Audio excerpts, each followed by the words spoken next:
तो जब से यूएस से ईरान वार स्टार्ट हुआ है तब से बहुत सारे लोग कंफ्यूज्ड हैं कि क्यों ईरान कंटिन्यूसली मिडिल ईस्ट में सो कॉल्ड मुस्लिम कंट्रीज़ के ऊपर अटैक कर रहा है। तो आज इस मिस्ट्री को, इस राज को डिकोड करने की कोशिश करेंगे एंड इसके पीछे छुपी हुई तल्ख हकीकत के ऊपर बात करेंगे। एंड इसके अलावा मिडिल ईस्ट में सो कॉल्ड मुस्लिम कंट्रीज़ का जो डबल स्टैंडर्ड है उसके ऊपर भी ज़रा बातचीत करते हैं। सो इस वीडियो में आगे बढ़ने से पहले it's a very important to know कि यूएसए एंड ईरान के बीच एक्चुअल डिस्टेंस कितना है। So as per the Google AI research this is the actual distance between the USA and Iran. तो इस डिस्टेंस को देखने के बाद हम ये कह सकते हैं कि टेक्निकली यूएसए के लिए पॉसिबल नहीं है कि यूएसए अपनी सरजमीन से ईरान के ऊपर अटैक करे, ईरान के ऊपर मिसाइल लॉन्च करे या वहाँ से ही ईरान की जासूसी करे, क्योंकि यूएसए ऑब्वियसली बहुत दूर है। अब ईरान पर अटैक करने के लिए, ईरान की जासूसी करने के लिए यूएसए को ज़मीनी एंड समंदरी एक्सेस चाहिए। अगर यहाँ पर हम ज़मीनी एक्सेस की बात करें तो वो यूएसए को जो ज़मीनी एक्सेस है वो मिडिल ईस्ट में ऑलमोस्ट सारे मुस्लिम कंट्रीज़ ने प्रोवाइड की हुई है।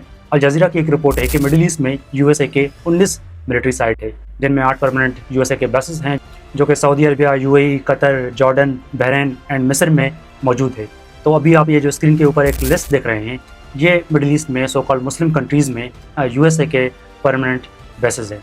तो इन बेसिस को अगर आप मज़ीद देखना चाहें, पढ़ना चाहें तो वीडियो को पॉज करके ये बेसिस आप ज़रूर देख सकते हैं, पढ़ सकते हैं। अल जज़ीरा ये बता रहा है कि 2025 की एक रिपोर्ट है जिसके मुताबिक ये जो मिडिल ईस्ट में यूएसए के बेसिस हैं वहाँ पर यूएसए के 40,000 से 50,000 सोल्जर मौजूद। ना तो क्वेश्चन इस कि अभी हमने जो एक पूरी लिस्ट देखी यूएसए के बेसिस की मिडिल ईस्ट में, ये बेसिस किस पर्पज़ के लिए इस्तेमाल होते हैं। तो अगेन मैं अल जज़ीरा को यहाँ पर कोट कर रहा हूँ। तो अल जज़ीरा ये बता रहा है कि ये बेसिस इंटेलिजेंस के लिए, जासूस के लिए या जो भी मिलिट्री ऑपरेशन यूएसए करता है मिडिल ईस्ट में, उस मिलिट्री ऑपरेशन में ये बेसिस को यूज़ किया जाता है। ना तो क्वेश्चन इस के जब 28 फरवरी 2026 से यूएसए कंटिन्यूसली ईरान के ऊपर अटैक कर रहा है, क्या इन अटैक में यूएसए ये बेसिस जो कि सो कॉल्ड मुस्लिम कंट्रीज़ में मौजूद हैं ये बेसिस भी यूज़ कर रहा है। तो इस हवाले से डिफरेंट न्यूज़पेपर हमें यही बता रहे हैं कि यूएसए ने ईरान के ऊपर अटैक करने के लिए ये बेसिस बिल्कुल यूज़ किए हैं।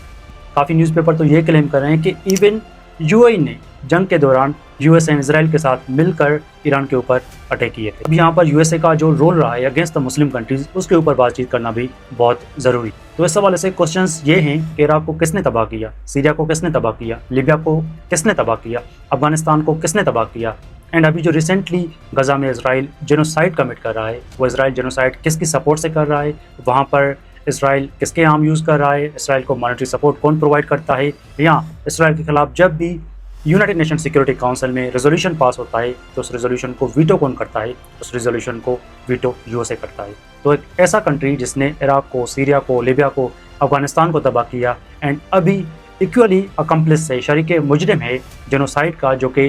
गजा में, फ़लस्तीन में इसराइल कमिट कर रहा है। तो ऐसे कंट्री को हमारे सो कॉल्ड मुस्लिम ब्रदर्स ने अपनी टेरिटरी में बेसिस बनाने की परमिशन दी एंड उस कंट्री ने वहाँ पर 19 मिलिट्री साइट्स बनाई एंड उन मिलिट्री साइट को यूज़ करते हुए वो ईरान के अगेंस्ट जासूसी करता है, इंटेलिजेंस कलेक्ट करता है एंड उन्हीं बेसिस को यूज़ करते हुए ईरान के अगेंस्ट अटैक्स भी लॉन्च करता है, ईरान के अगेंस्ट डिफरेंट ऑपरेशन भी करता है। This is the role of so called Muslim countries in the Middle East, कि किस तरह से वो यूएसए को फैसिलिटेट कर रहे हैं एंड यूएसए का क्या किरदार रहा है अगेंस्ट द मुस्लिम कंट्रीज़, वो अभी मैंने आपके सामने बयान किया है। सो आई थिंक अभी ये क्लियर हो चुका है कि ईरान जब भी मिडिल ईस्ट में मुस्लिम कंट्रीज़ पर अटैक करता है तो वो बेसिकली मुस्लिम कंट्रीज़ के ऊपर अटैक नहीं करता, मुस्लिम कंट्रीज़ में जो यूएसए के बेसेस हैं, यूएसए के जो एसेट्स हैं उनके ऊपर अटैक करता है। तो सारे ये फैक्ट्स देखने के बाद एंड यूएसए का एक जो रोल रहा है toward the destruction of Muslim countries and USA ने जो सपोर्ट किया है इसराइल को, जो कि कंटिन्यूसली गजा में जेनोसाइड कमिट कर रहा है, ये सब कुछ